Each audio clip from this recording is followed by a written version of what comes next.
cargo de todo el tabernáculo, mas no se acercarán a los utensilios santos ni al altar, para que no mueran ellos y vosotros. Se juntarán pues contigo y tendrán el cargo del tabernáculo de reunión en todo el servicio del tabernáculo.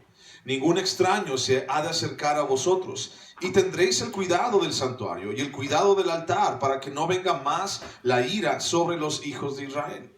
Porque he aquí yo he tomado a vuestros hermanos los levitas de entre los hijos de Israel, dados a vosotros en don de Jehová, para que sirvan en el ministerio del tabernáculo de reunión.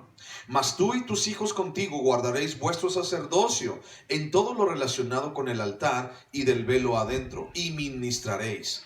Yo os he dado en don el servicio de vuestro sacerdocio, y el extraño que se acercare morirá. Vamos a orar. Padre, te damos muchísimas gracias, Dios, por tu amor, por tu bondad, Señor, por tu sustento, Dios, por el aliento que nos das cada día, cada vez que abrimos tu palabra, Señor, y estudiamos en ella. Como dice el rey David, Señor, inquirimos en tu palabra, Señor, en tu santo templo, Padre. Y te doy gracias, Dios, porque sé que estás aquí, Señor, moviéndote entre cada fila, sentado allí en esas sillas, Padre.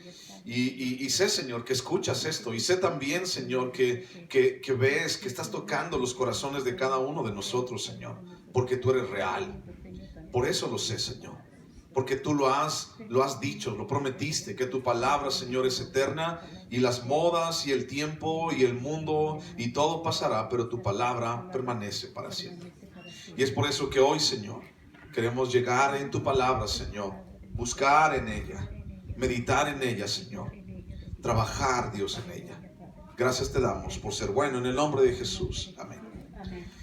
Bueno, capítulo 18 de Números. La semana pasada nos echamos todo un capítulo, el capítulo 17, y hablaba acerca precisamente de la vara de Aarón, que había reverdecido, había echado renuevos, es decir, unas ramitas, ese pedazo de madera seco, un pedazo de madera muerto. Y entonces vimos también cómo había echado hasta frutos la vara de Aarón.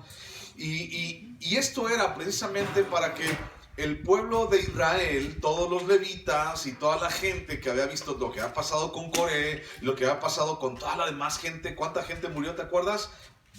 14,000 personas por la mortandad que Dios envió. Y entonces, para que todos ellos vieran la elección de Dios. Y quiero recordarte nada más algo bien rápido, ¿no? ¿Por qué Dios escogió la vara de Aarón? ¿Porque Aarón era el más espiritual? No. ¿Por qué escogió Dios la vara de Aarón para reverdecer entre las otras varas de los jefes de las tribus? ¿Porque Aarón nunca iba a fallar? No, solamente porque Dios así lo había elegido. Y entonces Dios lo eligió como sumo sacerdote. Y ahora vemos el capítulo 18. Y vemos un desarrollo de las responsabilidades, de las obligaciones, de los derechos y de los compromisos que el sacerdocio y también los levitas debían de tener en su vida. Y es que Dios establecería para ellos responsabilidades y derechos, los cuales les iban a recordar, les iban a hacer saber esa elección que Dios había hecho. Dios había elegido a Aarón y a la familia de Aarón para ser sacerdotes, y a los levitas para ayudar a Aarón y a los hijos de Aarón. Entonces, ahora cambia. Y ya Dios no dice, esto va a ser, y emite juicio, sino que ahora les recuerda lo que ya hemos visto anteriormente. Y cómo Moisés, por ejemplo, los ungió, cómo los lavó, cómo estuvo con ellos. Todo esto en el libro de Levítico, por ejemplo. Y ahora nos recuerda otra vez la autoridad y el liderazgo de Aarón sobre el pueblo de Israel. Entonces, en este capítulo 18, Dios nos da instrucciones, o les dio instrucciones al pueblo de Israel, para que reafirmaran los derechos y las responsabilidades únicos de Aarón y de sus hijos como sacerdotes, dado que la revuelta que había causado Coré también había causado fuertes estragos en el pueblo y había dejado unos huecos y muchas dudas en los corazones de los israelitas. Es como así como como que ya Coré ya no estaba y ya la gente que lo había seguido, a todos aquellos que habían estado de acuerdo con él, con Coré, ya no estaban. Muchos de ellos, todos esos 14,000 que habían inclusive dicho a Moisés y Aarón, ¿por qué nos trajeron? Ustedes tienen la culpa y todo esto. Bueno, ellos ya no estaban y entonces eso tal vez le causó mucho miedo a mucha gente, pero también dejó muchas dudas, así como que ¿por qué? ¿Por qué hace Dios eso, no? ¿Por qué nos trata de esa manera? ¿Por qué nos da la sentencia de que vamos a estar 40 años dando vueltas en el desierto? ¿Y por qué mata a Coré? ¿Por qué no le dio otra chance a Coré? ¿Por qué manda una mortandad tan grande donde murieron 14,000? ¿Y por qué hace esto Dios, no? Y entonces tal vez hubo muchos huecos en los corazones de la gente. Como también el día de hoy hay muchos huecos en el corazón de mucha gente cuando hablamos, por ejemplo, de las guerras que están pasando, hablamos de pandemias, hablamos de problemas, hablamos de escasez, hablamos de por qué suben las cosas tanto, tan caras, por qué las cosas están tan caras en el mercado. Y entonces decimos, hay muchos huecos en los corazones de mucha gente diciendo, ¿por qué? ¿Por qué está pasando esto? Tal vez muchos tengamos que volver a leer y decir que todo esto es solamente el principio de dolores y también que esto va a seguir pasando, ¿no? Y vendrán cosas peores, dice la palabra, pero mucha gente todavía el día de hoy, tú y yo sabemos eso, pero mucha gente dice o se queda tal vez con esas dudas. ¿Por qué? ¿Por qué Dios? ¿Por qué esto? ¿Por qué para allá? ¿Por qué no hace Dios algo diferente, no? Bueno, para tapar esos huecos, para tapar esas dudas en los corazones de toda esa gente o de muchos de los israelitas, a los mejor los que no dijeron nada, pero lo pensaron, lo tenían en su corazón, es aquí donde Dios decide recordar insistentemente y establecer tajantemente el orden. Fíjate bien, vamos a ver esas tres cosas: tajantemente el orden, el propósito y el diseño de la estructura del liderazgo, del sistema de sacrificios y la importancia de este sistema para el pueblo de Israel en medio del desierto. Tenemos que estar recordando esto constantemente, ¿ok? Tres cosas que vamos a tratar el día de hoy, vamos a verlas una por una: diseño, orden y propósito. Vamos a ver esos tres puntos el día de hoy, pero ahorita te digo ahorita cómo empezamos. Diseño, orden y propósito. Diseño, orden y propósito. Pero tenemos que recordar, para poder poner un contexto sobre lo que estamos hablando, tenemos que recordar en dónde estaba el pueblo de Israel. ¿Qué es lo que estaba pasando con el pueblo de Israel? ¿Cuál era la situación? Bueno, tenemos que recordar que el pueblo de Israel estaba físicamente ¿en dónde? En un desierto. Estaba en medio del desierto, buscando lo que Dios tenía para ellos. ¿Y qué es lo que Dios tenía para ellos? Los quería llevar a la tierra donde fluye leche y miel, a la tierra de Canaán, a la tierra que hoy ocupa Israel. Y entonces, siendo que Dios ya había emitido juicio sobre Coré anteriormente y la rebelión que Coré había hecho, una pregunta me surgió aquí. ¿Hasta dónde puede llegar a afectar la insurrección y a la autoridad y a la falta de respeto del diseño de Dios? ¿Hasta dónde, lo repito, hasta dónde puede llegar a afectar la insurrección? ¿Sabes qué es esa palabra? Alguien que se rebela. Yo no me quiero someter a esa autoridad. ¿Hasta dónde puede llegar a afectar la insurrección a la autoridad y la falta de respeto al diseño de Dios? ¿Hasta dónde puede llegar? Y vemos cómo el pueblo de Israel no le bastó con que en una ocasión se murieron 14,000, o no le bastó con el juicio sobre Coré. Después de esto vamos a darnos cuenta de que, bueno, el libro de Números también se le llama el libro de las murmuraciones. ¿Por qué crees? Porque capítulo tras capítulo tras capítulo el pueblo seguía murmurando, seguía quejándose en contra de Dios, en contra de la voluntad de Dios, en contra del liderazgo inclusive. Pero bueno, eso lo veremos ya más adelante. ¿Y hasta dónde puede llegar ese asunto de la insurrección? ¿Hasta dónde puede llegar? Bueno, mira, los levitas, por ejemplo, no debían infringir los derechos exclusivos de los sacerdotes. ¿Te acuerdas? Coré era un levita, era de la tribu de Leví. Coré, ellos habían sido contratados, por así decirlo, para llevar el tabernáculo, y no cualquier cosa del tabernáculo, sino las cosas más importantes del tabernáculo. Coré y los descendientes de Leví, todos ellos llevaban las cosas más importantes del tabernáculo. Y entonces ahora en este capítulo 18 Dios establece tajantemente e insistentemente el orden y establece también el propósito para lo que Dios quiere en base a un sistema por el cual el pueblo de Israel debía de acercarse a Dios. Ahorita te lo vamos a desmenuzar poco a poquito. Los levitas no podían así como que codiciar y decir, yo quiero estar allí, yo quisiera ser sacerdote, porque ellos tenían un lugar de honor que Dios les había preparado. Un lugar de honor dentro del plan de Dios para su pueblo, con sus propias responsabilidades también. Dios había escogido a la tribu de Leví para que todos ellos le sirvieran en el tabernáculo, ayudándole a Aarón y a los sacerdotes para que todos ellos ayudaran a cargar y no podían, no debían hacer otra cosa más que eso. No eran contratados para ir a las fábricas a trabajar 3 turnos y aparte venía a servir en el tabernáculo. No, el tabernáculo era su único trabajo, era lo único que hacían, y Dios sostenía sus familias. Qué padre, ¿no? Qué padre. Imagínate, cualquiera pudiera decir, yo quisiera ese trabajo, me gustaría ese trabajo. Bueno, ellos lo tenían y se estaban quejando. ¿Por qué?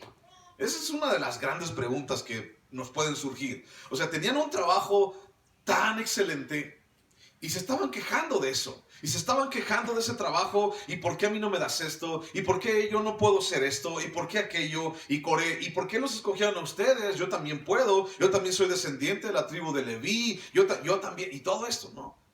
Bueno, Romanos capítulo 12, versículo 3 dice lo siguiente. Romanos 12, 3. Romanos 12, 3. Romanos 12:3 dice, digo pues, por la gracia que me es dada, a cada cual que está entre vosotros, que no tenga más alto concepto de sí que el que debe de tener, sino que piense de sí con cordura, conforme a la medida de fe que Dios repartió a cada uno.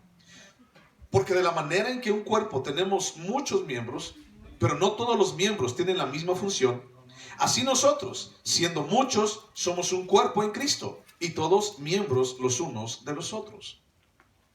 Ahora, tú y yo no somos parte de ese pueblo de Israel. O sea, no estamos allí, pero sí somos parte de la familia de Dios cuando hablamos de iglesia. Y entonces tú y yo formamos parte de ese cuerpo.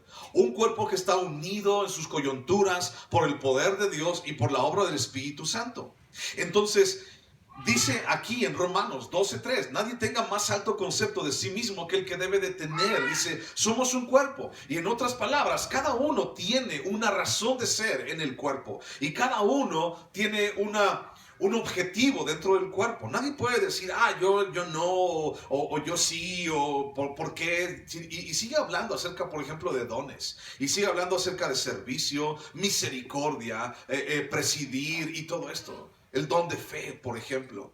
Y entonces cada pieza tiene una parte, un lugar importante dentro del diseño de Dios. Entonces, capítulo 18, regresando a Números, este capítulo nos lleva a darnos cuenta de una unidad implícita dentro del plan de Dios para el pueblo de Israel, como una nación escogida entre muchas otras naciones.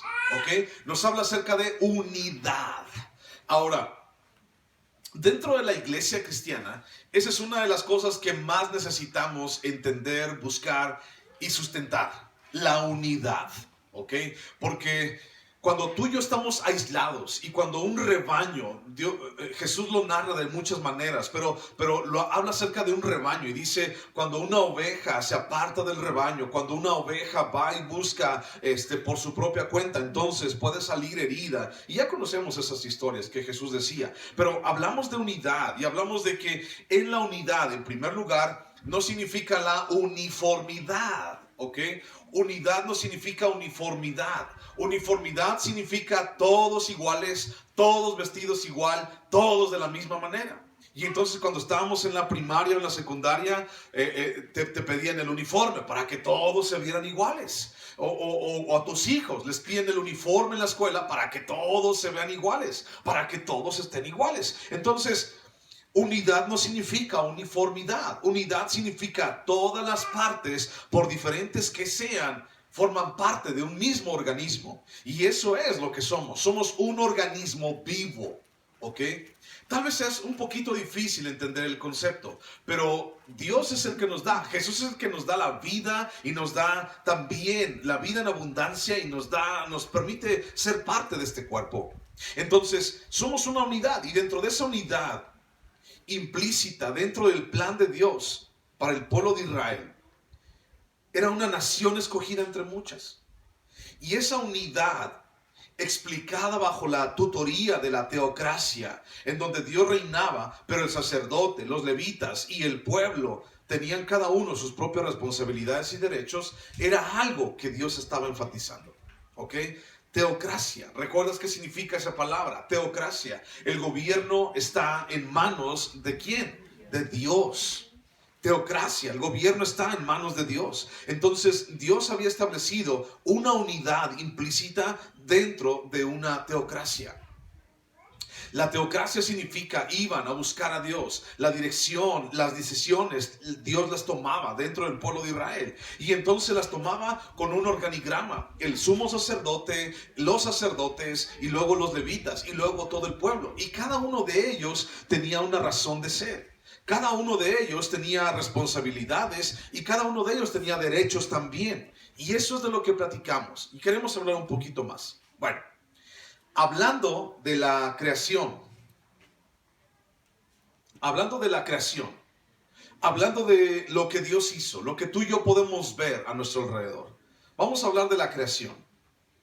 En cada parte de la creación, desde lo más grande hasta lo más pequeño, podemos identificar tres cosas importantes en todo lo que Dios hizo, en todo lo que Dios creó. ¿Cuáles son esas tres cosas importantes? Diseño, orden y propósito. Es lo que estamos hablando. En cada cosa que Dios creó, por más grande o por más pequeña que parezca, siempre tiene un diseño, tiene un orden y tiene un propósito. ¿Ok? En tu cuerpo, por ejemplo. En tu cuerpo, tú estás escuchando estas palabras, estás escuchando lo que estamos hablando a través de tu oído. Y en tu oído, adentro de tu oído, hay unos huesitos minúsculos, chiquititos, así chiquititos, apenas se alcanzan a ver. Están bien chiquititos y tienen un diseño. O sea, ¿quién lo hizo de esa manera? O sea, ¿cómo es posible que alguien que no tuviera un diseño o que todo esto fuera parte de un Big Bang, ¿no? Por ejemplo. O sea, si tú pudieras ver en unos dibujos, en alguna ocasión aquí a Silao vino una exposición del cuerpo humano. Si tú fuiste a esa exposición, había eso en esa exposición. Y había el sistema auditivo y entonces estaba así chiquititito. O sea, mi dedo está más grande que ese sistema. Estaba así chiquititito. Unos huesitos tan pequeños y que te permiten oír lo que estamos hablando. Te permiten escuchar, te permiten identificar sonidos. Todo tiene un diseño, todo tiene un orden y todo tiene un propósito. Entonces, desde el imponente sol, el cual Dios lo creó, desde el imponente sol hasta el más pequeño gusano, poseen estas características desde su creación. Siendo interesante que nunca ha habido quejas de parte de ellos. Nunca ha habido quejas del sol, por ejemplo. Imagínate que un día el sol se levantara y ay, Señor, hoy no quiero salir, ¿no? Hoy no quiero dar sol, no, yo me voy de vacaciones, ¿no? ¿Qué tal que el sol dijera eso? ¿Tú crees que el sol se atrevería a decir eso? No lo sé, pero en todo el tiempo desde que fue creado, ahí está, y sigue saliendo, y se sigue metiendo, y todo lo demás. Ahí está, dando el calor y dando luz. O por ejemplo, ¿no? Una cucaracha. Imagínate esa cucaracha diciendo un día, ay Señor, ¿por qué me creaste así? Me siento una cucaracha, Señor. ¿Por qué decidiste hacerme de esta manera? ¿Y por qué me decidiste de hacer de aquella manera? Y comiéndose algo podrido, ¿no? Así, pero Señor, pues, ¿y a dónde me vas a llevar? No. ¿Tú crees que alguna vez, o por ejemplo los árboles, alguna vez un árbol le haya reclamado a Dios, ¿por qué me pusiste aquí? Yo quería estar más para allá. Yo quería estar en otro lado, yo quería estar más cerquita, ¿no? O por ejemplo ese arbolote que tenemos ahí, ¿cómo hubiera gustado que estuviera adentro? ¿No te hubiera gustado eso? Acá adentro, ¿no? Otros árboles de allá, acá adentro. Qué padre hubiera sido. Pero no se puede. No se pueden quejar esos árboles y decirle a Dios, Señor, cámbiame de lugar, aquí ya no me gusta. Bueno, cada cosa, desde lo más imponente como el sol hasta el gusano más pequeño, tienen diseño, orden y propósito. ¿Ok? ¿Cuáles son esas tres partes? Diseño, orden y propósito. Ok. Regresamos con el pueblo de Israel. Bueno, en medio del desierto, ¿ok? El pueblo de Israel, recordamos eso, el pueblo de Israel estaba en medio del desierto y bajo el anhelo de llegar a la tierra prometida, era necesario para el pueblo recordar las reglas de Dios. Y estas reglas se establecen en el mecanismo que Dios eligió para que el pueblo se acercara a Él. ¿Cuál es ese mecanismo? El mecanismo del sistema de los sacrificios. Y Dios les había rescatado de Egipto y les había dado una esperanza de ir a la tierra prometida. Y entonces ahora Dios les dice, voy a establecer un mecanismo porque ustedes son mi pueblo y yo soy su Dios. Y entonces debemos tener una relación tú y yo, dijo Dios. Entonces la voy a hacer de esta manera. Y el camino y el mecanismo que Dios estableció fue a través del sistema levítico, a través de los sacrificios, a través del sacerdote. Y Dios estableció esas reglas y estableció ese mecanismo. Y ese mecanismo fue alterado. Fue alterado previamente. Y ese mecanismo había sido alterado. ¿Quién lo alteró y quién lo cuestionó? ¿Te acuerdas cómo se llamaba el pelón ese? Coré. Este hombre había alterado el mecanismo de Dios y también lo había cuestionado. No, Señor, es que así no funcionan las cosas. Mira, yo te voy a mostrar una cosa mejor, un camino mejor, una forma más padre, más chévere de hacer las cosas. Mira, nada más confía en mí, nada más déjamelo a mí, Señor. O empezó a cuestionar también, Señor, pero es que ¿por qué pusiste a Aarón? O sea, Aarón y Moisés tenían ya más de un año de estar en el liderazgo del pueblo de Israel. Y hasta ahora Coré así como que, ya un año, como que ya no me gustó tanto. Y entonces después de un año empieza esta rebelión. Entonces ese mecanismo había sido alterado y había sido cuestionado por un hombre llamado Coré. ¿Estamos de acuerdo hasta ahí? ¿Vamos bien hasta ahí? Ok. Vamos a ver estos tres puntos. Diseño, orden y propósito. Vamos a ver el primero. Si estás apuntando, ponle ahí diseño. ¿Ok? ¿Qué hora traen? 12:13. ¿12:13? Ok, muy bien. Diseño. Vamos a hablar del diseño. Bueno, el diseño. El diseño es el mecanismo de la relación de Dios con su pueblo. ¿Ok?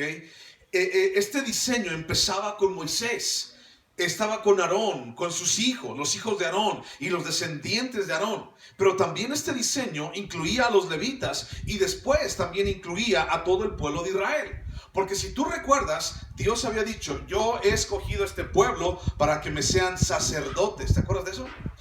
Ustedes son sacerdotes y entonces todos ellos, el pueblo de Israel en general, fueron escogidos como sacerdocio real, santo. Pero solamente Dios había escogido a Aarón y a los hijos de Aarón como el sumo sacerdote y como los sacerdotes respectivamente. Entonces, ¿por qué? ¿Por qué Dios había dicho, los escogí a todos ustedes como sacerdotes, pero nada más Aarón y sus hijos van a fungir como sacerdotes y sumo sacerdote? Bueno, hablaba acerca de un diseño, no hablaba acerca de piezas excluidas la una de la otra, sino hablaba acerca de un conjunto, de un trabajo en conjunto. Hablaba acerca de cómo todos podían colaborar dentro de esto. Por ejemplo, un equipo de fútbol. ¿Por qué se llama un equipo de fútbol? Porque un equipo de fútbol todos están jugando. Si un equipo de fútbol pierde, ¿le echan la culpa al portero? Bueno, usualmente pues. Usualmente le echan la culpa al portero.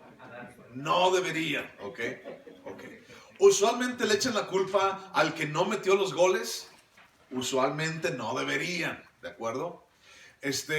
Usualmente le echan la culpa al árbitro porque no ganaron. Pues no, o sea, debe ser un equipo. Y entonces, como un equipo, todos ellos forman parte, tienen una responsabilidad dentro de una derrota o dentro de una victoria o dentro de un empate. Entonces, son responsables. Y hablamos acerca del diseño. Dios estableció que el pueblo de Israel tuviera un diseño sacerdotal. Ahora, no significa ese diseño sacerdotal que el pueblo de Israel, cada uno de ellos, podía llegar a la presencia de Dios, sino más bien que todos podían tener una relación con Dios. Es algo diferente. Porque para acercarse a la presencia de Dios tenían que tener una serie de cosas que debían de hacer. Purificarse, matar un animal para perdón de sus propios pecados y luego ir hacia la presencia de Dios y hacer todo un ritual para poder presentarse delante del trono de Dios, que era el arca del pacto en el lugar santísimo. Tenían que hacer muchas cosas. Entonces el tabernáculo era chiquitito y por eso Dios estableció un sumo sacerdote, aunque todos eran contados, porque todos formaban parte de ese sistema, de ese mecanismo que Dios había establecido, de ese mecanismo para acercarse a Dios. Entonces todos formaban parte de esto.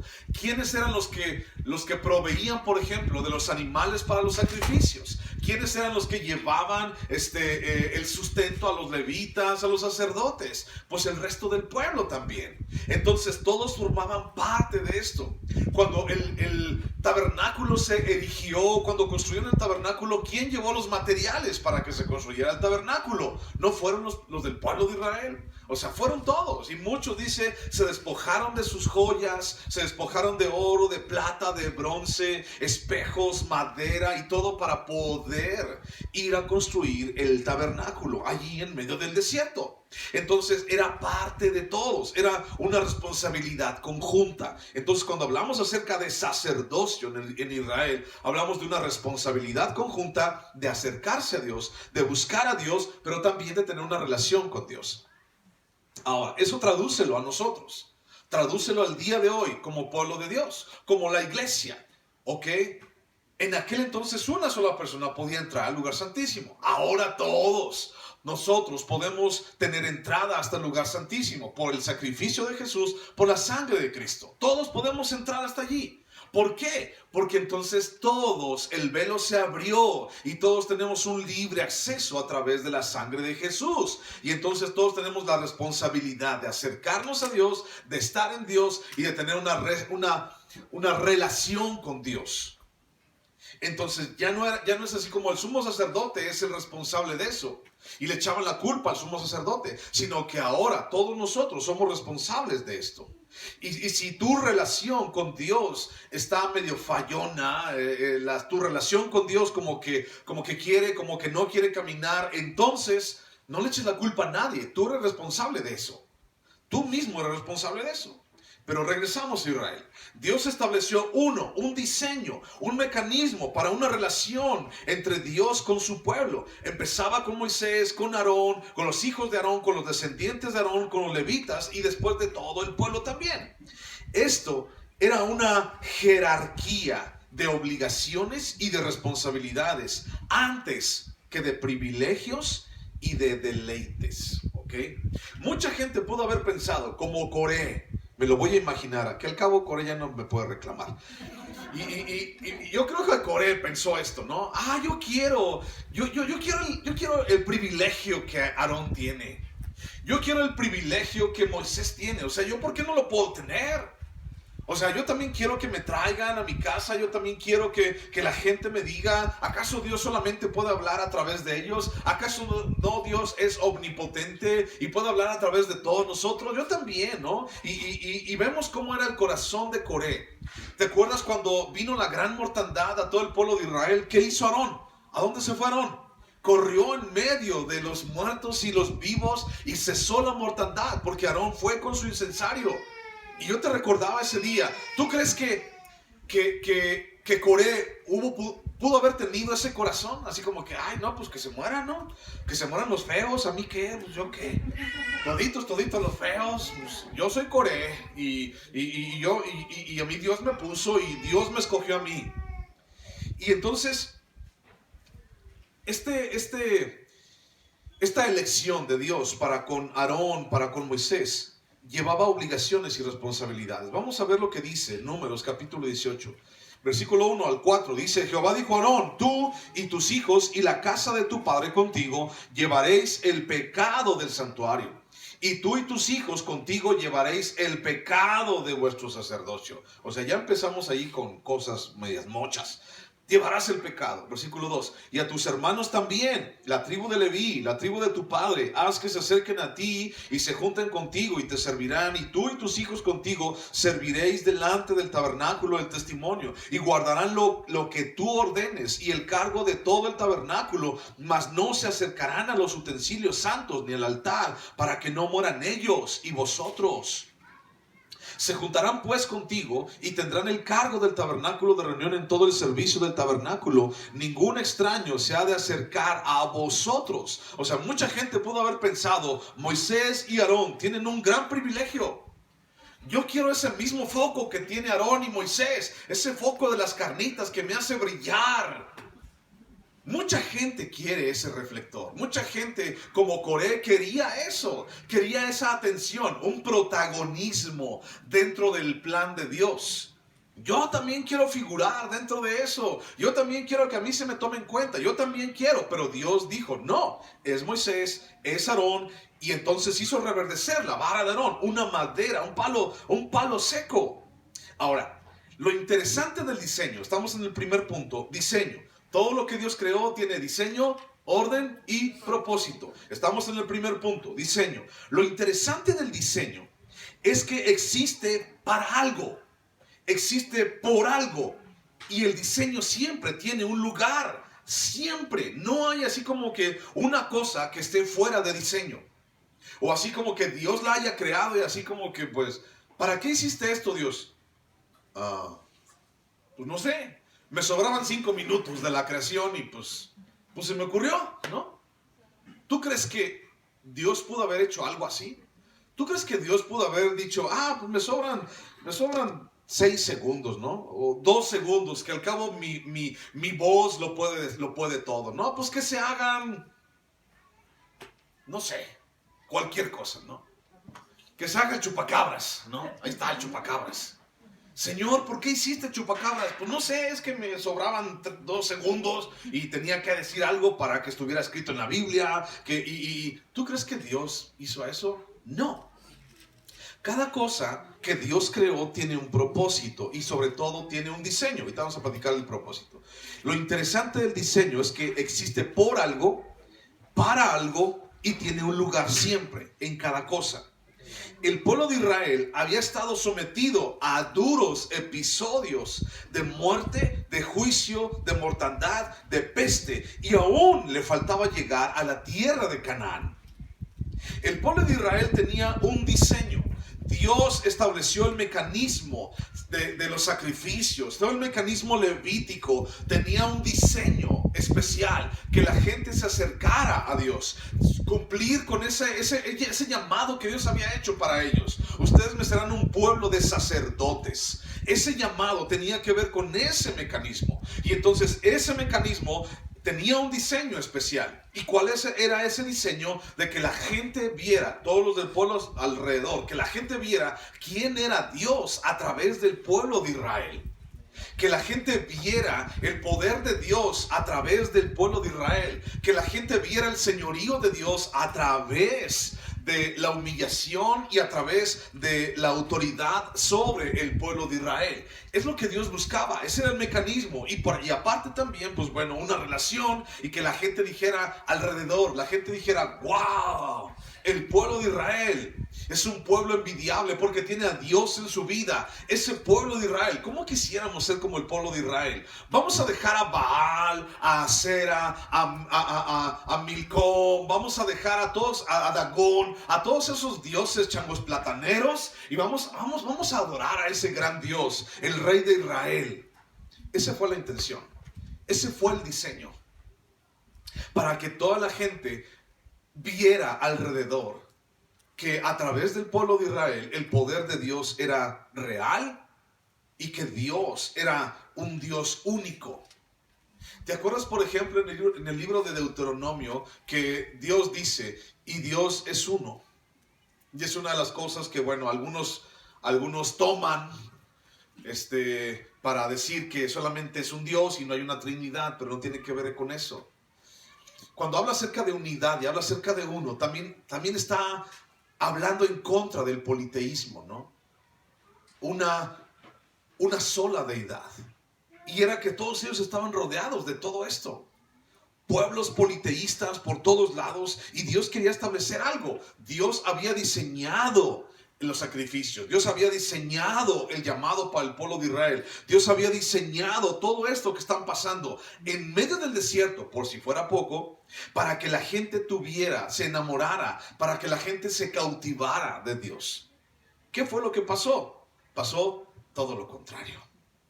Y por ejemplo vemos en el pecado de David, en el libro de Samuel, vemos que la gente dice, le contesta Natán a David, Natán el profeta, va con David y le dice, tú has pecado y por causa de tu pecado has hecho blasfemar a los enemigos, a las naciones enemigas de Dios, de Israel. ¿Tú crees que pasó eso de que la gente decía, wow, yo quiero dejar a Dagón y quiero ir con Dios, Jehová de los ejércitos, el Rey de Israel? No. La gente decía, pues allá su Dios, mira ellos cómo están, mira ellos qué testimonio tienen, pobrecitos israelitas, ay pobrecitos, mira ustedes su religión, yo la mía, yo, ustedes no se metan conmigo, ustedes busquen por allá, ustedes hagan lo que quieran, ay si vieras cómo son, ay si vieras todo lo que hacen, si vieras todo lo que dicen, no pobrecitos, estamos hablando del pueblo de Israel, no estamos hablando de la iglesia el día de hoy. Sí. Pues sí, ¿qué te digo? No estamos hablando de la iglesia de hoy, estamos hablando de ellos. Y entonces vemos cómo Dios se quería manifestar al mundo entero. Porque a través de la simiente de la mujer, a través del pueblo de Israel, Dios traería ¿a quién? A Jesús, el Salvador. Bueno, lo interesante es, bueno, todo existe por algo y para algo. Y tiene un diseño, siempre. Israel había estado sometido, repito, a la muerte, juicio, mortandad, y aún le faltaba llegar a la tierra de Canaán. Y es que cuando se enfrentaban por los derechos del liderazgo, el motivo de por qué estaban en medio del desierto se les había olvidado. Explico. Coré, regresamos con Coré, que al cabo ya decimos que para qué no tiene que reclamarnos, ¿no? Y ni lo voy a ver tampoco. Entonces, Coré está allí y está cuestionando el mecanismo de Dios. Y Coré está alterando el mecanismo de Dios. Y está diciendo, ¿por qué ustedes? ¿Y por qué no yo? Y que no sé qué, y todo lo demás. Y entonces la gente, y viene la mortandad, y viene el juicio, y vienen 40 años de estar dando vueltas en el desierto, y la gente preocupándose por el liderazgo, y la gente preocupándose por el llamado de Dios hacia una persona, en vez de entender que están en medio del desierto, y que habían olvidado su primer propósito, el diseño por el cual estaban allí, porque Dios los creó. Ahora, vamos a ver cuál fue ese diseño de Dios. Vamos a echarnos un clavado en Deuteronomio capítulo 6. Deuteronomio capítulo 6. Vamos a ver varios versículos ahí de Deuteronomio. Entonces no te vayas ahí de Deuteronomio. Deuteronomio capítulo 6, versículo 1, dice: todos ellos, bueno, antes de eso, mientras lo encuentras, todos ellos estaban peleándose por el liderazgo y aún Dios diciendo, esto es lo que yo escogí, pero se les había olvidado su diseño. ¿Para qué? ¿Por qué? ¿Por qué estaban allí en el desierto? O sea, estaban peleando por, es que yo también quiero que a mí también me pongas el reflector chicharronero y el de las carnitas. Yo también quiero que a mí me hagan caso. Yo también. Y se estaban peleando por el liderazgo en el pueblo de Israel y se les había olvidado el propósito, el diseño. Se les olvidó. Bueno, ¿cuál era ese diseño? ¿Por qué Dios los creó? Deuteronomio capítulo 6 dice: estos pues son los mandamientos, estatutos y decretos que Jehová vuestro Dios mandó que os enseñase, para que los pongáis por obra en la tierra a la cual pasáis vosotros para tomarla, para que temas a Jehová tu Dios, guardando todos sus estatutos y sus mandamientos que yo te mando, tú y tu hijo y el hijo de tu hijo, todos los días de tu vida, para que sean prolongados. Oye pues, oh Israel, y cuida de ponerlos por obra, para que te vaya bien en la tierra que fluye leche y miel, y os multipliquéis como te ha dicho Jehová, el Dios de tus padres. Luego, bríncate a Deuteronomio 6:10. Dice: cuando Jehová tu Dios te haya introducido en la tierra que juró a tus padres, Abraham, Isaac y Jacob, que te daría, en ciudades grandes y buenas que tú no edificaste, y casas llenas de todo bien que tú no llenaste, y cisternas cavadas que tú no cavaste, viñas y olivares que no plantaste, y luego que comas y te sacies, cuídate de no olvidarte de Jehová que te sacó de la tierra de Egipto, de casa de servidumbre. Luego, bríncate, capítulo 7, versículo 6. Porque tú eres pueblo santo para Jehová tu Dios. Jehová tu Dios te ha escogido para hacerle un pueblo especial, más que todos los pueblos que están sobre la tierra. No por ser vosotros más que todos los pueblos os ha querido Jehová y os ha escogido, pues vosotros erais el más insignificante de todos los pueblos, sino por cuanto Jehová os amó y quiso guardar el juramento que juró a vuestros padres. Os ha sacado Jehová con mano poderosa y os ha rescatado de servidumbre, de la mano de Faraón, rey de Egipto. Luego, Deuteronomio 7:12. Y por haber oído estos decretos y haberlos guardado y puesto por obra, Jehová tu Dios guardará contigo el pacto y la misericordia que juró a tus padres, y te amará, te bendecirá y te multiplicará, y bendecirá el fruto de tu vientre y el fruto de tu tierra, tu grano, tu mosto, tu aceite, las crías de tus vacas y los rebaños de tus ovejas, en la tierra que juró a tus padres que te daría. Ahora, 8:1, Deuteronomio 8:1. Cuidaréis de poner por obra todo mandamiento que yo os ordeno hoy, para que viváis y seáis multiplicados y entréis y poseáis la tierra que Jehová prometió con juramento a vuestros padres. Deuteronomio 8:7. ¿Estamos bien? ¿Sí me van conmigo? Ok. Deuteronomio 8:7 dice: porque Jehová tu Dios te introduce en la buena tierra, tierra de arroyos, de aguas, de fuentes, de manantiales que brotan en vegas y montes, tierra de trigo, cebada, de vides, higueras y granados, tierra de olivos, de aceite, de miel, tierra en la cual no comerás el pan con escasez, ni te faltará nada en ella, tierra cuyas piedras son hierro y de cuyos montes sacarás cobre, y comerás y te saciarás y bendecirás a Jehová tu Dios por la buena tierra que te habrá dado. Allí mismo, versículo 11. Cuídate de no olvidarte de Jehová tu Dios, para cumplir sus mandamientos, sus decretos y sus estatutos que yo te ordeno hoy. Versículo 17, ahí mismo. Y digas en tu corazón: mi poder y la fuerza de mi mano me han traído esta riqueza. Versículo 19. Mas si llegares a olvidarte de Jehová tu Dios, y anduvieres en pos de dioses ajenos, y les sirvieres, y a ellos te inclinares, yo lo afirmo hoy contra vosotros, que de cierto pereceréis. Como las naciones que Jehová destruirá delante de vosotros, así pereceréis, por cuanto no habéis atendido a la voz de Jehová vuestro Dios. Fíjate, todos estos versículos te los acabo de leer por algo. Tenían un diseño. El pueblo de Israel, el mecanismo a través de los sacrificios tenía un diseño.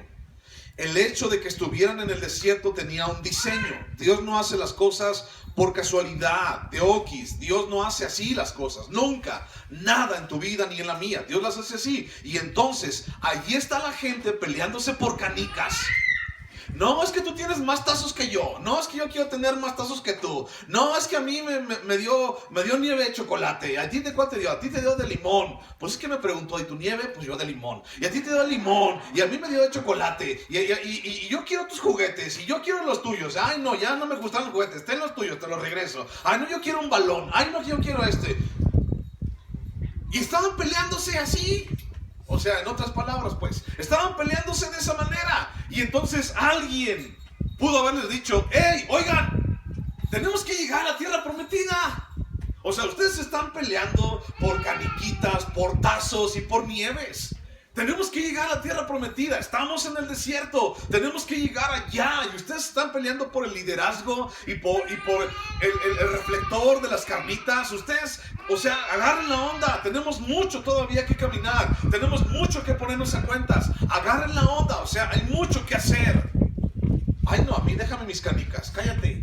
No estoy diciendo nada. Ay, no, mira que no sé qué. Ya se derritió mi nieve. Ya ves, por tu culpa. Ay, tenemos un diseño. Y el pueblo de Israel iba a ser llevado hasta la tierra prometida, hasta la tierra de Canaán. Para cumplir ese diseño, me seréis un pueblo, una nación santa de sacerdotes, para hacer deseable el nombre de Dios entre la tierra. Para hacer deseable el nombre de Dios entre la tierra. Pero perdieron la visión. La visión del diseño puede perderse bien fácil, muy fácilmente, si es que dejamos de ver a Dios. El punto 1 habla acerca del diseño. Dios hace las cosas con un diseño. Tiene un porqué y tiene un para qué. Pero tú y yo perdemos esa visión cuando dejamos de ver a Dios. Vamos a buscar dos pasajes. El primero está en Mateo capítulo 14. Es algo que te sabes, pero vamos a leerlo otra vez. Mateo capítulo 14, versículo 22. Y habla acerca de cuando Pedro caminó sobre el agua. Mateo 14, 22.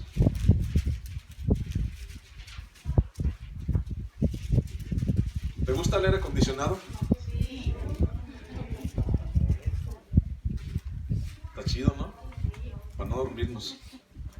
Mateo 14, 22. Dice: enseguida Jesús hizo a sus discípulos entrar en la barca e ir delante de él a la otra ribera, entre tanto que él despedía a la multitud. Despedida la multitud, subió al monte a orar aparte, y cuando llegó la noche estaba ahí solo. Y la barca estaba en medio del mar, azotada por las olas, porque el viento era contrario. Mas a la cuarta vigilia de la noche Jesús vino a ellos andando sobre el mar. Y los discípulos, viéndole andar sobre el mar, se turbaron, diciendo: un fantasma. Y dieron voces de miedo. Pero enseguida Jesús les habló diciendo: tened ánimo, soy yo, no temáis. Entonces le respondió Pedro y dijo: Señor, si eres tú, manda que yo vaya a ti sobre las aguas. Y él dijo: pues órale pues, Pedro, vente. Y descendió Pedro de la barca y andaba sobre las aguas para ir a Jesús. Pero al ver el fuerte viento, tuvo miedo y comenzando a hundirse, dio voces diciendo: Señor, sálvame. Al momento Jesús, extendiendo la mano, asió de él, o sea, lo agarró de las greñas, y le dijo: hombre de poca fe, ¿por qué dudaste? Y cuando ellos subieron en la barca, se calmó el viento. Y entonces todos los que estaban en la barca vinieron y le adoraron, diciendo: verdaderamente eres Hijo de Dios. Todo tiene un diseño. Y perdemos el diseño cuando perdemos o dejamos de ver a Dios. Ahora, tú y yo fuimos diseñados con algo. Fuimos diseñados para algo.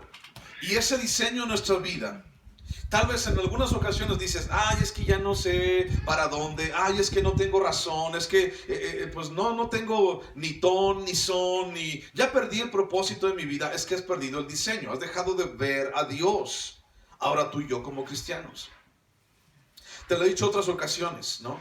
Las personas decimos: es que no sé de dónde vengo, a dónde voy, o por qué estoy aquí en este mundo. ¿Cuál es mi propósito en este mundo? Bueno, todo eso lo vas a encontrar en Cristo.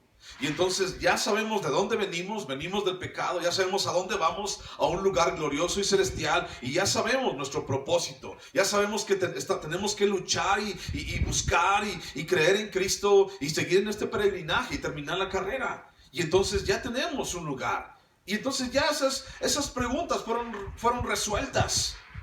Pero muchas veces, aún cristianos, perdemos el rumbo y perdemos el diseño y decimos: ¿por qué, Dios? ¿Para qué, Señor? Ay, Señor, es que mira, no entiendo. Es que has perdido, has dejado de ver a Dios. Colosenses capítulo 3, versículo 1. Te lo he leído otras veces. Colosenses 3, 1.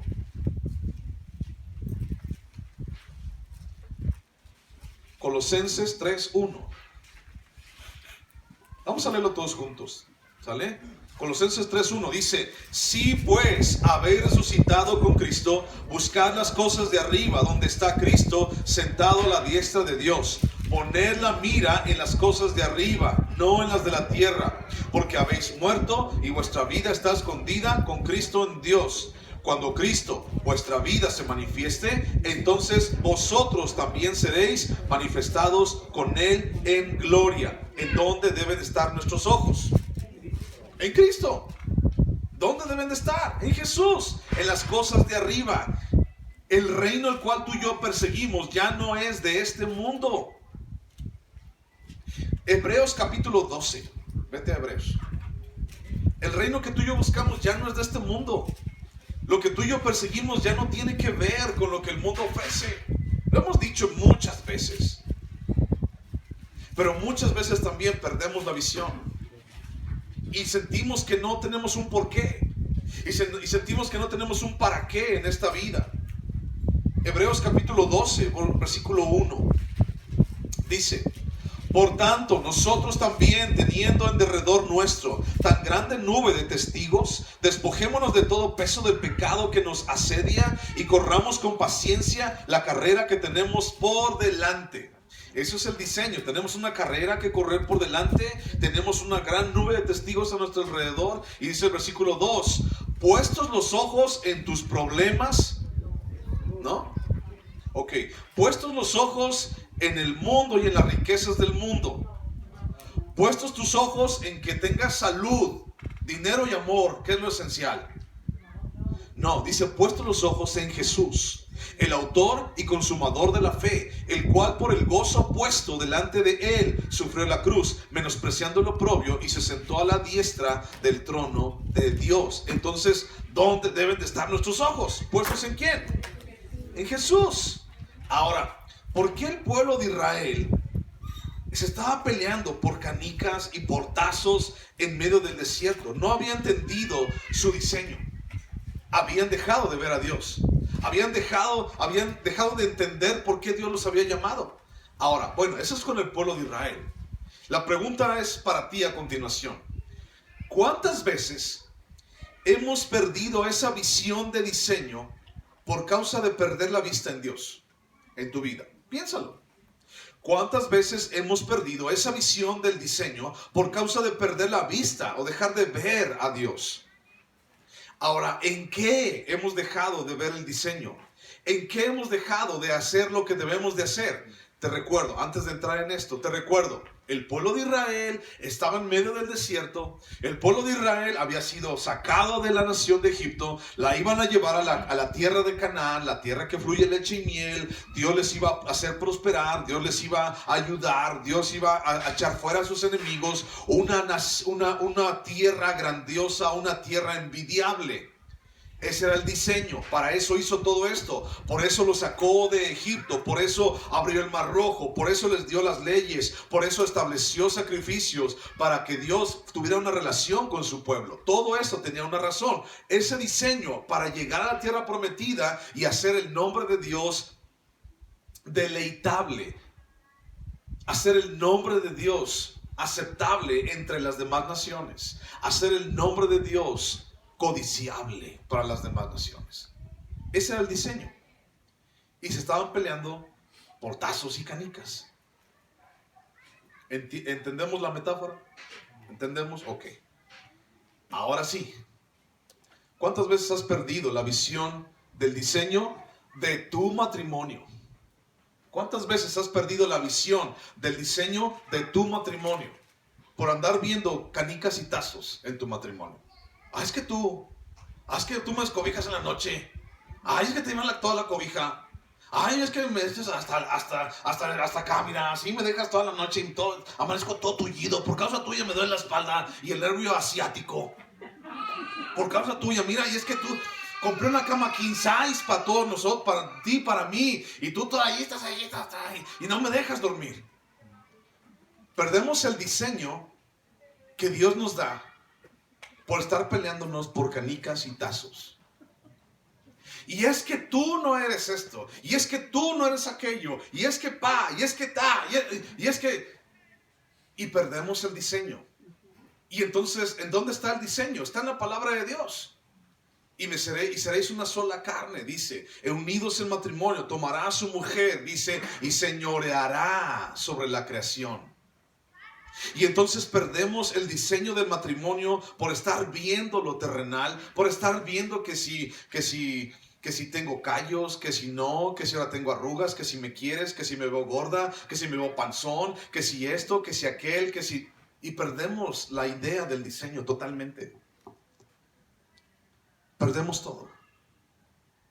Y nos estamos peleando, te digo, por canicas y tazos, igual que el pueblo de Israel. Tenía que llegar a la tierra prometida. Y se estaba peleando allí, que ellos, que no sé qué, que tú, que yo, que... ¿Cuántas veces hemos perdido, por ejemplo, la visión, el diseño sobre la iglesia? Y entonces hemos perdido la intención de Dios para la iglesia, el diseño de Dios para la iglesia y más allá. La gente andamos buscando un lugar en donde podamos vender, con todo respeto lo digo, donde podamos vender cositas de Avon, donde podamos vender cositas de... y todo ese asunto. Y se pierde el diseño. Un lugar en donde yo me pueda sentir bien y se pierde el diseño. No es para sentirte bien, es para darle gloria a Dios. Un lugar donde pueda salir motivado. Y no hay ningún lugar donde pueda salir motivado. Y es que voy a buscar una iglesia donde yo me sienta a gusto, ¿no? Y se pierde el diseño. Un lugar en donde tal vez la gente busca más bien un club social, busca más bien la identificación con otras personas, haciendo grupitos y se pierde el diseño. ¿Cuántas veces hemos perdido el diseño por causa de andar peleándonos por canicas dentro de la iglesia? Ahora hablando de iglesia en iglesia, ¿cuántas veces hemos perdido el diseño por andar diciendo, y es que ellos no, es que nosotros sí, es que nosotros no, pero ellos sí, es que quién sabe qué, no nos juntamos, es que nosotros, y cuántas veces perdemos el diseño? Hablar de Dios, hacer el nombre de Dios codiciable entre la gente. Y entonces, ¿qué es lo que dice? Cuando tú vas con alguien y le predicas de Cristo y le dices, soy cristiano, ¿qué te dice? No, para que estarme peleando como ustedes se pelean entre ustedes.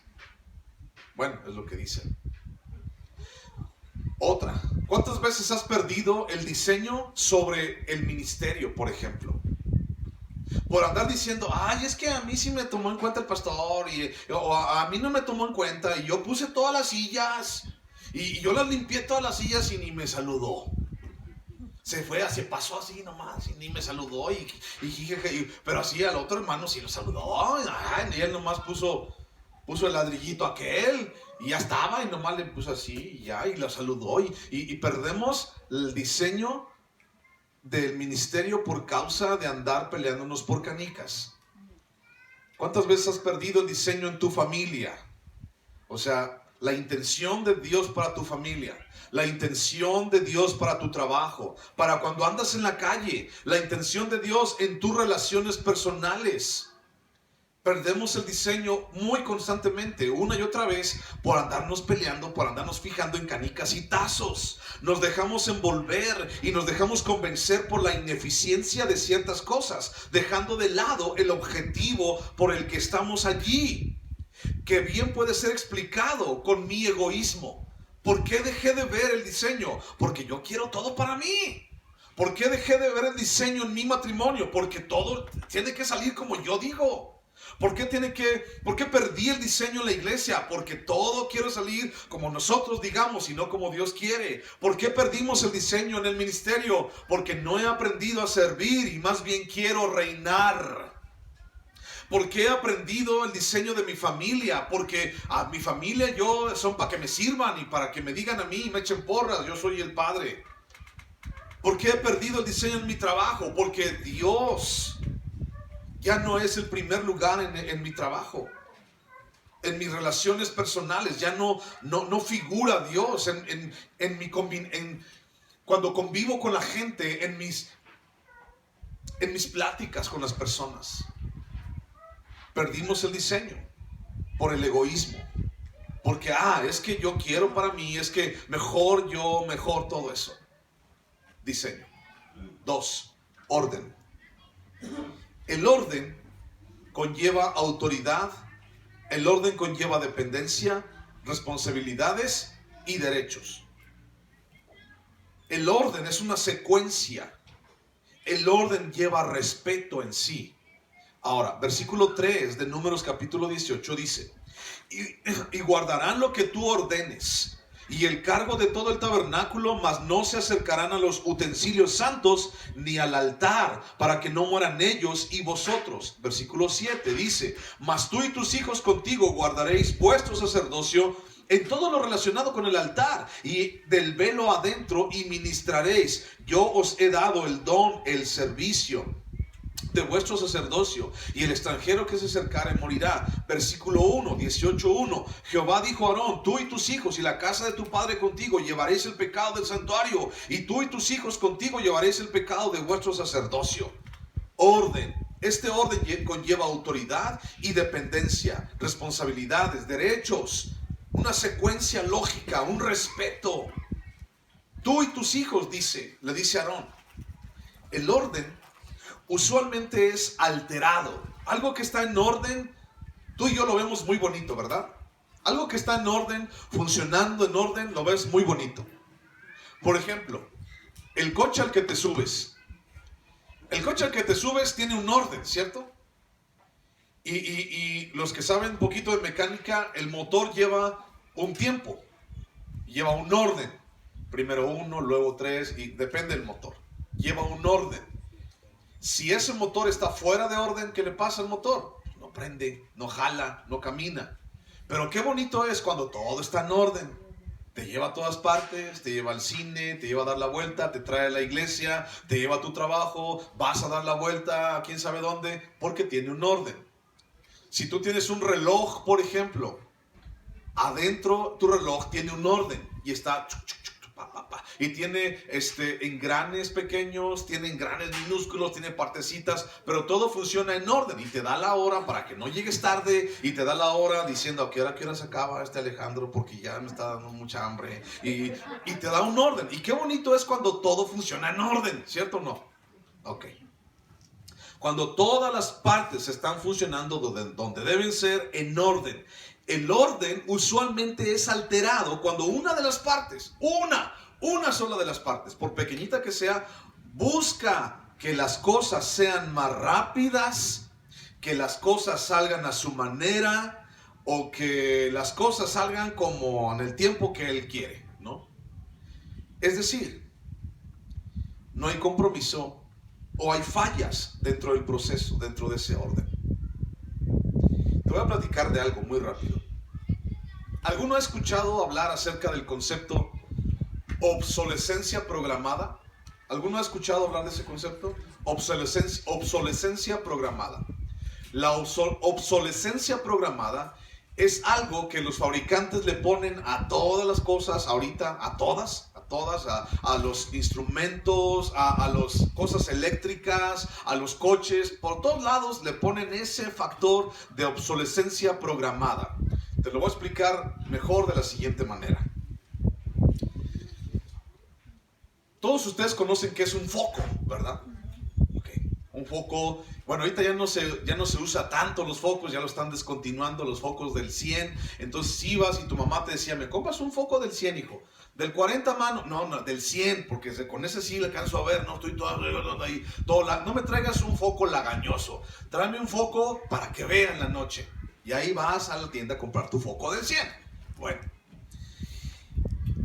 cuando se inventó las bombillas eléctricas, que es el foco, cuando se inventaron, por ahí de 1800, esas bombillas eléctricas duraban 40 horas, duraban 14 horas, era lo máximo que duraban, pero alguien las perfeccionó.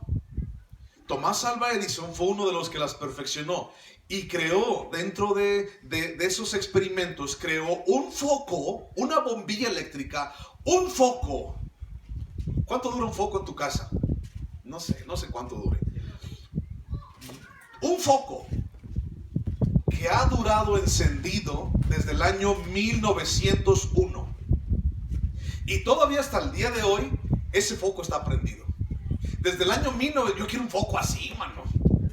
Cada rato se me funden los focos.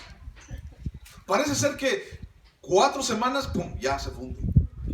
No sé si te tocó, si te percataste. Cuando han querido meter esos focos de churrito, esos focos de espiral, cuando los decían, tienes que comprarlo, a los focos otros, a los del 100, a los que nos duraban mucho, esos focos les fueron bajando el tiempo de vida. No sé si te acuerdas. Y entonces, ya ahorita ya no es muy difícil encontrar esos focos, pero les bajaron el tiempo de vida. Eso significa, los volvieron obsoletos, los programaron para que se descompusieran rápido. Y entonces tienes ese foco y tú puedes checar por medio de internet. Hay una cámara permanente allí para ver el foco que está encendido todavía, para ver cuándo se le ocurre a ese foco apagarse. Tiene más de 100 años ese foco encendido. Es un foco que lo puedes buscar en internet como el foco de Liverstone, California. Foco de Liverstone, California, o bombilla eléctrica Liverstone, California. Y tiene una cámara y la puedes checar por web. Ahí está la cámara y está el foco allí. Un foco que se ve viejito y un foco que alumbra poquito, pero es un foco que tiene más de 100 años prendido, desde 1901 a la fecha. Así también todas las cosas que usamos tienen una obsolescencia. ¿Para qué? Para que compres más, para que vayas. O sea, imagínate los fabricantes haciendo focos que duren 100 años. Se quedan pobres. Pero como nadie se quiere quedar pobre, pues vamos a inventar focos que duren 3 semanas. Y entonces van a estar compre la gente. Y ahí nos tienes a nosotros, compre focos. Ese es un ejemplo de tantos. La televisión que se te descompuso. Fuiste a preguntar al técnico. Y esa televisión, te dice el técnico, no, joven. No, mire, le voy a cobrar como 3,000 pesos. Y tú dices, no, pues mejor me compro otra nueva. Hasta salen hasta inteligentes las televisiones. Mejor me compro otra nueva. Ay, quédesela para las partes. ¿Te pasó eso alguna vez? ¿Verdad que sí? Y vas y compras otra nueva. Más barata de lo que te dijo. O sea, te cuesta más barato componerla que comprar otra nueva. Último ejemplo, los coches. Hace ya mucho tiempo, los coches, las partes de los coches se vendían por piececitas. Es que se me rompió esta piececita que va aquí del coche, de mi coche. Y entonces vas a la refaccionaria y le dices, señor de la refaccionaria, buenas tardes, yo quiero, mire, se me rompió esta partecita de mi coche. ¿Sí vende esta partecita de mi coche? Sí la vendo. ¿Cuánto cuesta? Cuesta 5 pesos. Ándele pues, y me da esa partecita de mi coche y nomás tenía que comprar una partecita de mi coche. Tiempo después, ahora vas con el mecánico y te dice, uy, joven, ese ruido que se le oye, tenemos que cambiar toda la pieza. Y la pieza cuesta 8,000 pesos. Porque viene toda sellada, porque viene toda junta, porque no te venden ya esta piececita, sino te lo venden todo junto. Yo me acuerdo cuando mi abuelito, que le hacía la mecánica, componía los coches, los componía a marrazos y les ponía un alambre y le ponía aquí, le ponía un chicle acá y el radiador lo mandaba así y el día de hoy tu radiador se te descompone y tienes que comprar otro a fuerza porque ya tronó, son de plástico. Bueno, ahora fíjate eso, nos han estado programando para eso.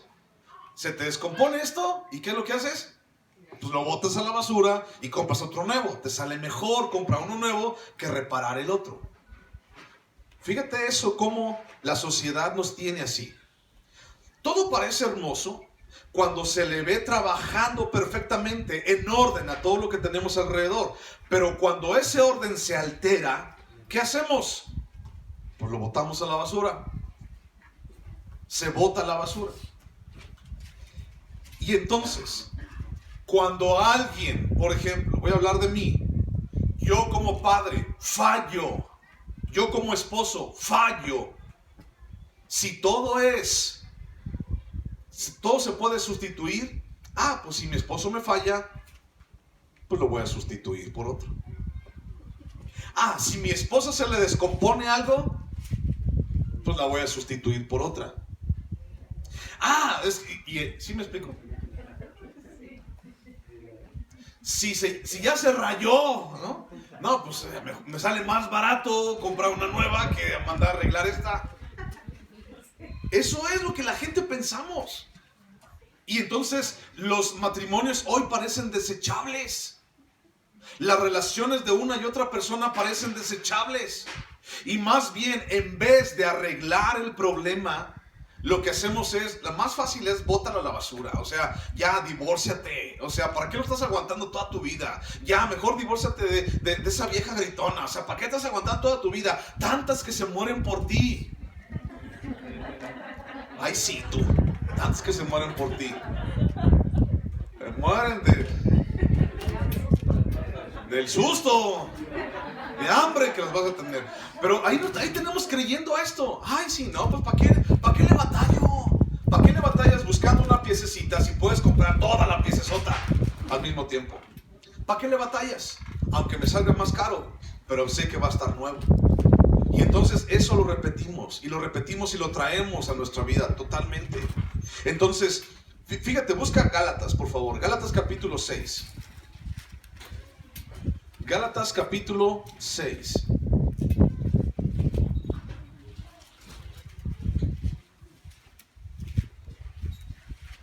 Versículo 1 dice: hermanos, si alguno fuere sorprendido en alguna falta, vosotros que sois espirituales, restauradle con espíritu de mansedumbre, considerándote a ti mismo, no sea que tú también seas tentado. Sobrellevad los unos las cargas de los otros y cumplid así la ley de Cristo. Porque el que se cree ser algo, no siendo nada, a sí mismo se engaña. Cuando algo falla, según la Biblia, vamos a hablar bíblicamente, cuando algo falla en tu vida, en tus relaciones, alrededor de ti, cuando algo falla, ¿lo tiras a la basura porque ya no sirve? ¿O qué es lo que Dios te está diciendo que hagas? ¿Qué dice ahí? Restauradle. Restaurarlo. Y entonces los matrimonios pueden ser restaurados. Las relaciones pueden ser restauradas. Las amistades pueden ser restauradas. Los liderazgos que han caído en pecado pueden llegar a ser restaurados también. Pero el día de hoy un pastor falla y ¿qué es lo que hacen? Pues vamos a quitar y vamos a poner a Coré, que tanto tiempo estaba esperando ese momento. Híjole, tanto oré, Dios, por este momento, para que ese hermano pecara, para que lo quitaran de un lado y entonces yo pudiera estar, yo Coré, el que le gusta el reflector chicharronero de las carnitas. No, hombre, Dios lo mandó. En vez de restaurar al hermano, en vez de restaurar la piececita que le hizo falta, en vez de restaurar el matrimonio, en vez de restaurar todo esto, preferimos deséchalo. Hombre, consíguete otro. Tantos que hay. No, hombre, mira, no tienes que batallar tanto. Hazlo y ya. Y entonces eso lo traemos a nuestra vida. El orden establecido por Dios usualmente no es sustituido, sino restaurado.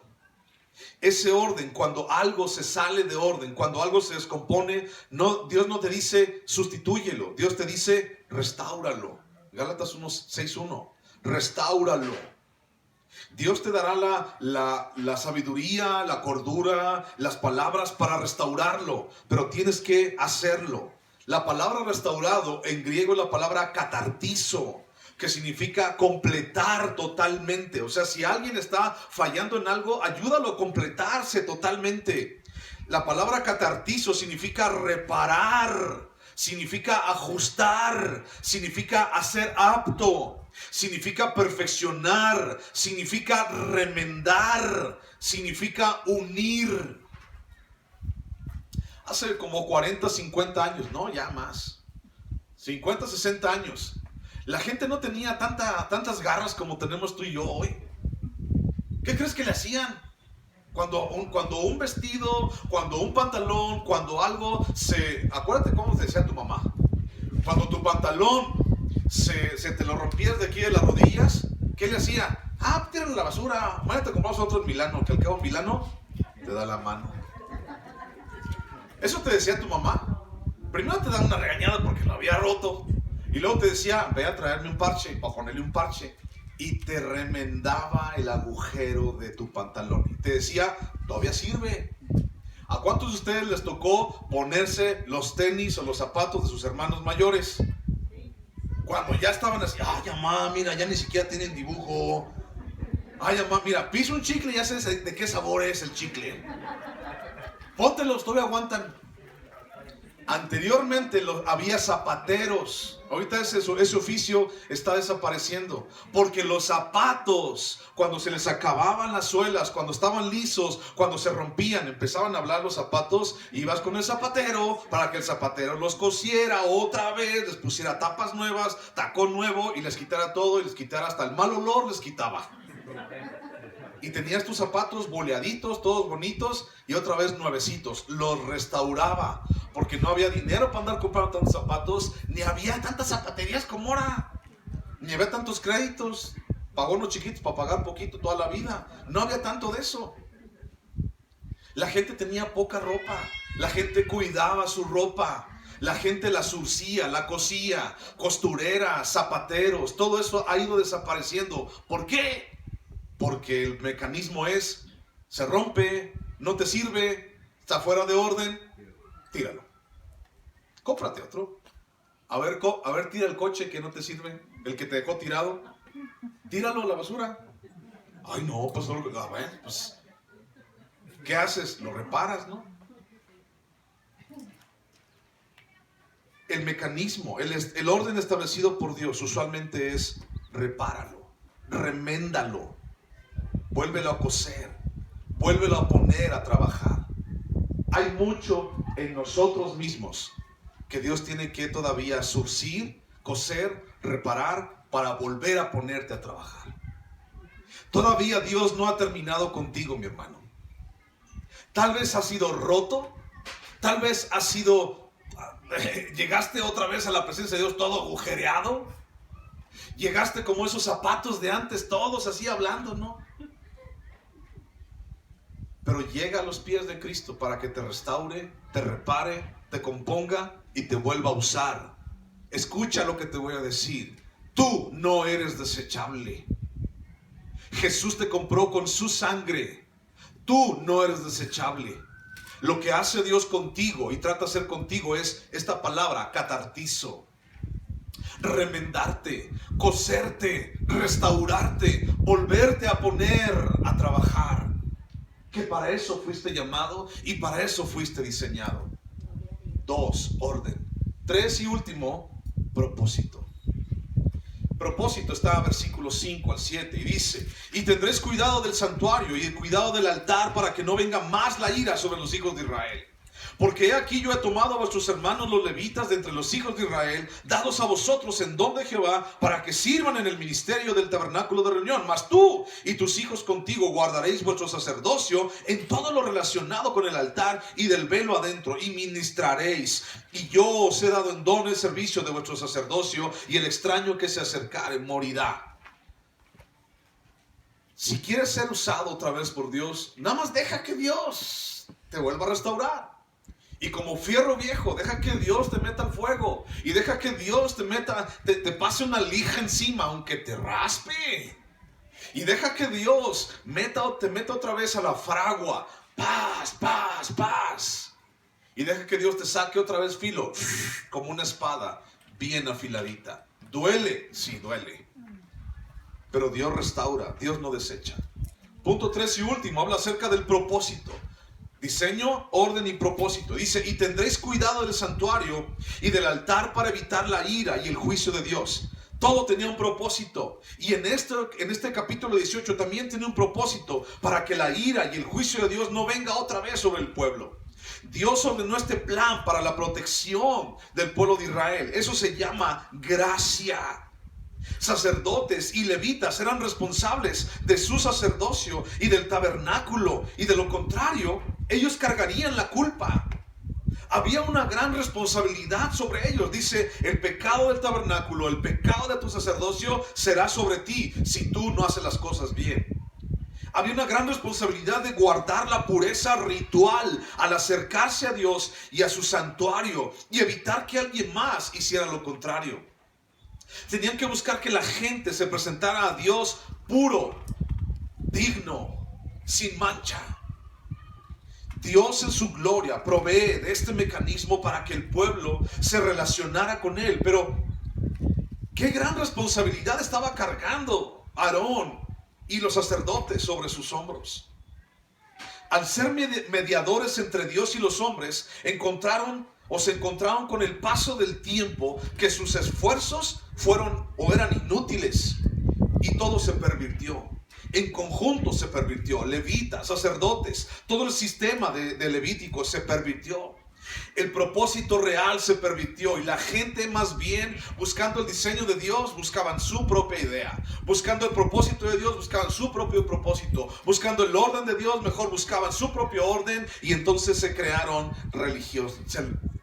La religión, se creó el fariseísmo, de lo cual Jesús les reclama una y otra vez. Nos damos cuenta de que no podemos hacerlo a la manera de Dios y buscar nuestras propias maneras y caminos. Y como no puedo ponerlo, tanto peso sobre la vida de estos hombres, y tal vez no pudieron, se dieron cuenta de eso. Todo el Antiguo Testamento y la ley nos damos cuenta de que un hombre no puede cargar con tanto. Y Dios diciendo así como, a ver, te las voy a dar para que veas. ¿Puedes cargar? ¿Verdad que no? Entonces deja que yo la cargue. Mi hijo de repente anda ayudándome aquí en la iglesia. Por ejemplo, ayer andamos trayendo agua para el tinaco, para el baño y todo. Y yo cargaba un bote en una mano y otro bote en otra. Y me decía mi hijo, ¿te ayudo, papá? Sí, ayúdame, agárrale de aquel lado. Y me decía, ¿está pesado? Le digo, pues a ver, pésale. Y entonces se lo dejaba. Decía, ay, no puedo. ¿Verdad que no? Me decía, déjamelo. No puedes, mejor ayúdame nada más. Te lo dejo, pero no vas a poder. Y es así igual, Dios diciendo, a ver, ¿tú quieres acercarte a Dios por tus medios? A ver, ahí te lo voy a dejar. Ay, no, Señor, está muy pesado. A ver, te estoy diciendo. Entonces, ¿para qué le haces? No os hagáis, dice el Señor. Entonces, no podemos hacerlo a la manera de Dios y buscamos mejor nuestra propia manera, nuestros propios caminos. Pero aún así, el propósito no se cumple. El llevarnos a Dios y tener una relación con el Padre no se cumple. Cuando el propósito se pierde la esperanza, se pierde la energía, estás como pegándole al aire, se pierde la energía, se pierde el anhelo y tan solo se vive como por obligación. Como respirando por nada más porque pues tengo que respirar. Porque ya es algo que tengo que hacer. Pierdes tu propósito y lo pierdes todo. El propósito de Dios para el pueblo de Israel era eso. Y lo perdieron. Ser un pueblo santo, acercándose a Él, hacer el nombre de Dios deseable, y lo perdieron ese propósito. Porque no podían cargar sobre sus propios hombros nada. Buscaron religión, buscaron ser aceptos delante de Dios por sus propias justicias. ¿Y qué les dijo Dios acerca de sus justicias? No me sirven. Esas sí son desechables. No me sirven. No quiero eso.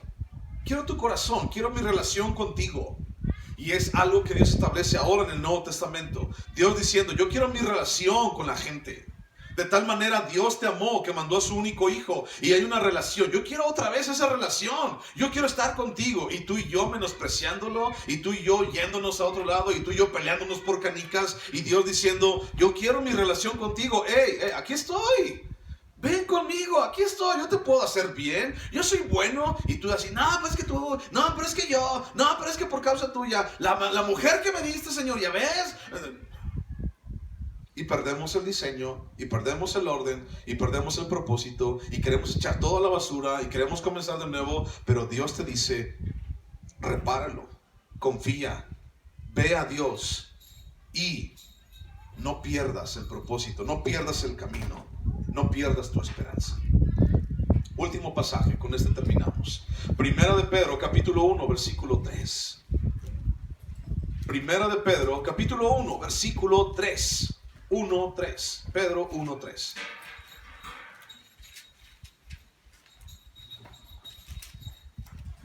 ¿Lo encontraste?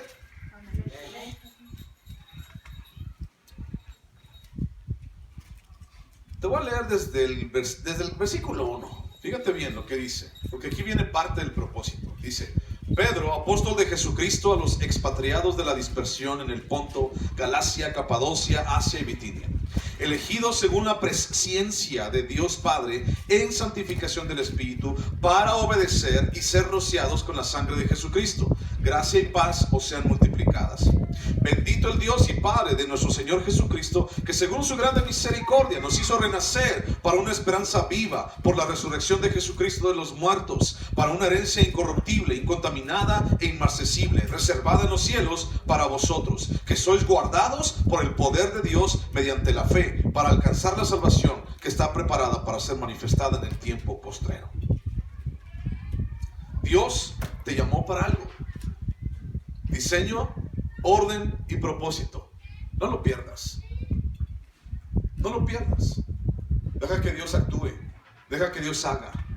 Deja que Dios te bendiga en su voluntad y no en la tuya.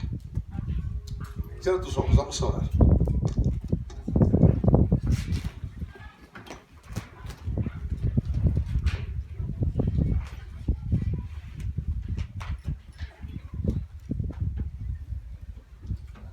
Señor Jesús, cada día, Padre, reconocemos que tú eres bueno, Señor, y que tu misericordia, tu favor, tu palabra, Señor, está en nosotros. Y así como tenías un propósito para el pueblo de Israel, hoy también, Señor, queremos tomar nuestro propósito y hacerlo evidente. Hacer tu nombre deseable, levantar tu nombre, Señor, siempre. Platicar a la gente de quién eres tú. Decirle a la gente, Señor, que tú vives y reinas siempre. Te bendecimos, Señor. Tu nombre levantaré. Me deleito en alabarte. Te agradezco que en mi vida estés, que vinieras a salvarme. Tu nombre levantaré. Me deleito en alabarte. Te agradezco que en mi vida estés,